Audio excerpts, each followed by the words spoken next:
আসসালামু আলাইকুম ওয়া রাহমাতুল্লাহ। প্রিয় দর্শক, একটি আয়াত বলবো, যে আয়াতটি পড়ে আপনি এক গ্লাস পানির মাঝে যদি ফু দিতে পারেন, এই পানিটা পান করার পর যত ধরনের রোগ আছে সব ভালো হয়ে যাবে ইনশাআল্লাহ। হ্যাঁ প্রিয় দর্শক, এই পাওয়ারফুল আয়াতটি কি সে বিষয়ে জানার জন্য আপনাকে ভিডিওটা কন্টিনিউ করতে হবে। ভিডিওটা শুরু থেকে শেষ পর্যন্ত দেখতে হবে, স্কিপ করা যাবে না। আপনি যদি স্কিপ করে ফেলেন, হয়তো কোনো গুরুত্বপূর্ণ কথা ছুটে যাবে, আপনি বুঝবেন না। প্রিয় দর্শক, ভিডিওর মাঝে বিস্তারিত ভাবে আমি আলোচনা করব সেই আয়াতটি বা সেই সূরাটি কি এবং কিভাবে করতে হবে, সবই আমি বলবো। তবে ভিডিওটি শুরু করার আগে আপনাদের কাছে ছোট্ট একটা রিকোয়েস্ট, কোনো বড় রিকোয়েস্ট না, ছোট্ট একটা রিকোয়েস্ট বা আবেদন, যারা আমার চ্যানেলের মধ্যে নতুন আছেন অবশ্যই চ্যানেলটি সাবস্ক্রাইব করে পাশে থাকা বেল আইকনটি বাজিয়ে দিন। প্রিয় দর্শক, কি বলেছি যে এমন একটি আয়াত আছে, যে আয়াতটি পড়ে আপনি যদি ফু দেন, দেহের যত ধরনের রোগ আছে, দেহের যত ধরনের অসুস্থতা আছে সব ভালো হয়ে যাবে। খুবই পাওয়ারফুল, কার্যকরী, ক্ষমতা সম্পন্ন একটি আমল। প্রিয় দর্শক, আসুন আমরা জেনে নিই সে আমলটি কিভাবে করব। সে আমলটি করার জন্য অবশ্যই আপনি উযু করে নেবেন, পবিত্র হয়ে নেবেন।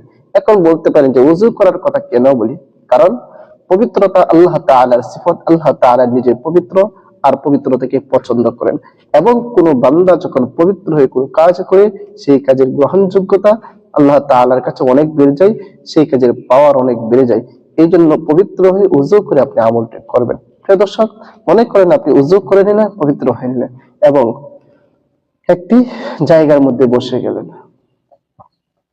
যে কোনো জায়গায় বসে দাঁড়িয়ে যেভাবে পারেন আপনি পড়বেন, তবে পড়ার সময় যেন কারোর সাথে কথা না বলেন সেদিকে একটু লক্ষ্য রাখবেন আর কি। এবং এক গ্লাস আপনি পানি নেবেন, এক গ্লাস পানি যেটা পান করার উপযুক্ত, মানে খাইতে পারবে বা পান করতে পারবে এমন এক গ্লাস পানি বা এক বোতল পানি আপনি নিয়ে নেবেন। নেওয়ার পরে সেই পানিটা, সেই গ্লাসের পানিটা বা পানির গ্লাসটা বা পানির বোতলটা আপনার সামনে রাখবেন। রেখে আপনি আমলটি করা শুরু করবেন, এবং সর্বপ্রথম 3 বার ইস্তিগফার পাঠ করে নেবেন। আস্তাগফিরুল্লাহ আস্তাগফিরুল্লাহ রাব্বি মিন কুল্লি যামবি ওয়া আতুবু ইলাইহি লা হাওলা ওয়ালা কুওয়াতা ইল্লা বিল্লাহিল আলিয়্যিল আযীম। এরকম ভাবে আপনি 3 বার ইস্তিগফার পাঠ করবেন। 3 বার ইস্তিগফার যখন পাঠ করা শেষ হয়ে যাবে, এরপরে নবীর মুহাব্বত অন্তরে ধারণ করে প্রিয় নবী সাল্লাল্লাহু আলাইহি ওয়াসাল্লামের পর কয়েক মারতবা দরুদ পড়ে নেবেন। 3 বার দরুদ পড়ে নেবেন, যে কোনো দরুদ শরীফ পড়ে আপনারা পড়ে নেবেন। আমি দরুদ ইব্রাহিম পড়তেছি, যে দরুদ শরীফ আমরা নামাজের মধ্যে পড়ে থাকি।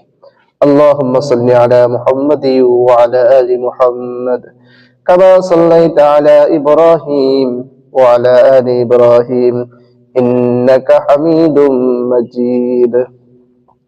اللهم بارك على محمد وعلى آل محمد كما باركت على إبراهيم وعلى آل إبراهيم إنك حميد مجيد। এরকম ভাবে আপনি 3 বার ইস্তিগফার এবং 3 বার দুরূদ শরীফ পড়া যখন শেষ করে ফেলবেন, এরপরে আপনি ওই আয়াতটি বা ওই সূরাটি পাঠ করবেন, যে সূরাটি হচ্ছে সূরা ফাতিহা। ওই সূরাটি হচ্ছে সূরা ফাতিহা, যাকে সূরাতুশ শিফাও বলা হয়েছে।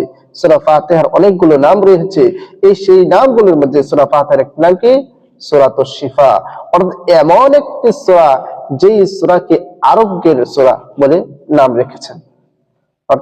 আরোগ্যের সূরা মানে যে কোনো রোগের জন্য যখন এই আমলটি করবেন, আল্লাহ পাক রব্বুল আলামিন ওই ব্যক্তিকে সুস্থ করে দিবেন। তবে আল্লাহর উপর পূর্ণ আস্থা রেখে সহি শুদ্ধ ভাবে যদি আমলটি করতে পারেন, অবশ্যই অবশ্যই আপনি ফলাফল পাবেন।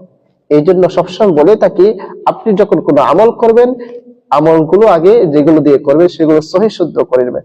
সুতরাং এই আমলটি হচ্ছে সূরা ফাতিহা দ্বারা, তাই সূরা ফাতিহাটা আগে সহি শুদ্ধ করে নেবেন, এরপর আপনি আমলটি করবেন। প্রিয় দর্শক, এক গ্লাস যে পানি নিয়েছেন, সেই পানির মধ্যে আপনি সূরা ফাতিহা পড়ে ফু দিবেন বা দম করবেন।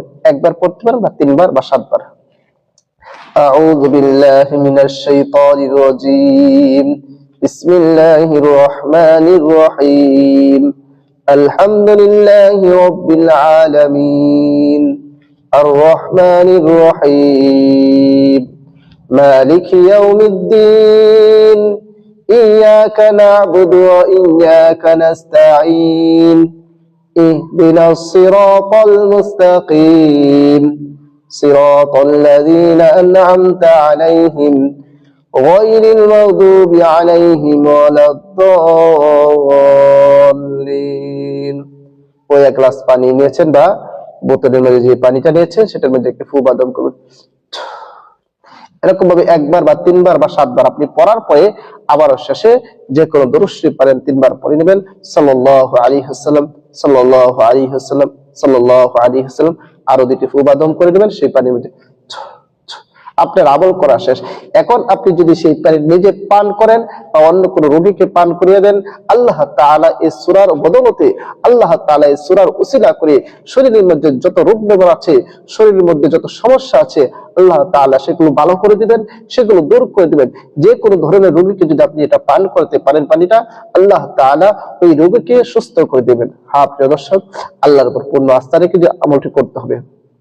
যদি আল্লাহর উপর পূর্ণ বিশ্বাস না রেখে আমলটি করে তাহলে হয়তো কাজ হবে না। আল্লাহর উপর পূর্ণ আস্থা রেখে কাজ করবেন। আলহামদুলিল্লাহ আমরা আমল করি, ফলাফল পাচ্ছি। তবে আল্লাহর উপর পূর্ণ আস্থা রাখতে হবে, বারবার বলতেছি, রেখে সহি শুদ্ধভাবে আমলটি করবেন, তাহলে ফলাফল পাবেন। প্রিয় দর্শক, ভিডিওটা বেশি করে শেয়ার করে দিবেন যেন সবাই শিখে রাখতে পারে আর সবাই আমল করতে পারে। সবাইকে অসংখ্য ধন্যবাদ। আসসালামু আলাইকুম ওয়া রাহমাতুল্লাহ।